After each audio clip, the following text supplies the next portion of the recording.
নমস্কার বন্ধুরা, food divine বাংলাতে তোমাদের সকলকে অনেক অনেক স্বাগত জানিয়ে আজকের রেসিপিটা আমি শুরু করছি। বন্ধুরা, আজকে আমি তোমাদের সাথে ছোলার ডালের একটা নাস্তা রেসিপি শেয়ার করব। এইভাবে তোমরা একবার হলেও বাড়িতে বানিয়ে দেখতে পারো, আশা করছি ভালো লাগবে। তো আজকের রেসিপির জন্য আমি এখানে নিয়েছি 1 কাপ ছোলার ডাল। ডালকে ভালো করে ধুয়ে নেওয়ার পর আমি 3-4 ঘন্টা আগে ভিজিয়ে রেখেছিলাম। নেব এখানে 3-4টে কাঁচা লঙ্কা আর 4-5টা দিয়ে দেব এখানে রসুন কোয়া। প্রথমেই আমরা দিয়ে দেব রসুন, কাঁচা লঙ্কা আর ডাল মিক্সির জারেতে। অল্প একটু দেব জল, তারপরে আমরা এটাকে পেস্ট বানিয়ে নেব। তো তার আগে দিয়ে দিলাম 1 চামচ গোটা জিরে। আর ডালটাকে আমাদের দরদরা পিষতে হবে, একদম ফাইন পেস্ট বানাবো না। তো দরদরা রাখলে পরে আমাদের যে নাস্তার টেস্টটা অনেকটাই বেড়ে যায়।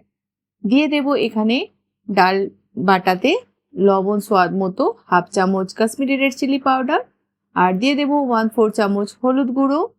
দুটো মিডিয়াম সাইজের পেঁয়াজকে ছোট ছোট টুকরো করে দিয়ে দিলাম।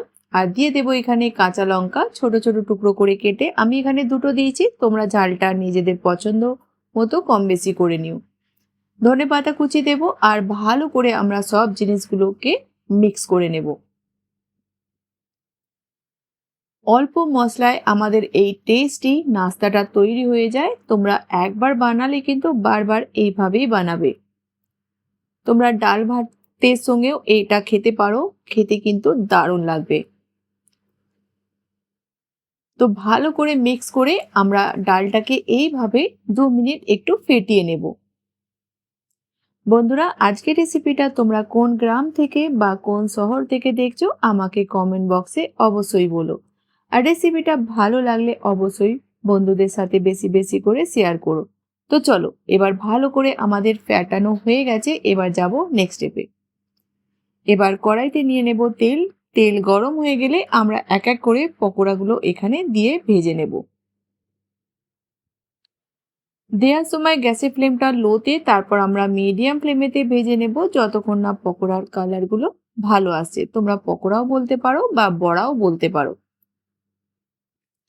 একবারে যতগুলো আমাদের ভাজা হবে দিয়ে দিলাম। এবার গ্যাসের ফ্লেমটা মিডিয়াম করে 2 মিনিট একদিকে ভেজে নেব, তারপর আমরা উল্টে দেব। দেখেই বুঝতে পারছো অন্যদিকে খুব সুন্দর একটা কালার চলে এসছে। অন্যদিকেও আমরা উল্টে ভেজে নেব যতক্ষণ না খুব সুন্দর একটা কালার চলে আসছে। তোমরা গরমা গরম এটা খেতে পারো চায়ের সঙ্গে বা টমেটো কেচাপ, ধনিয়ার চাটনি, যার সঙ্গে মর্জি তোমরা এটা খেতে পারো।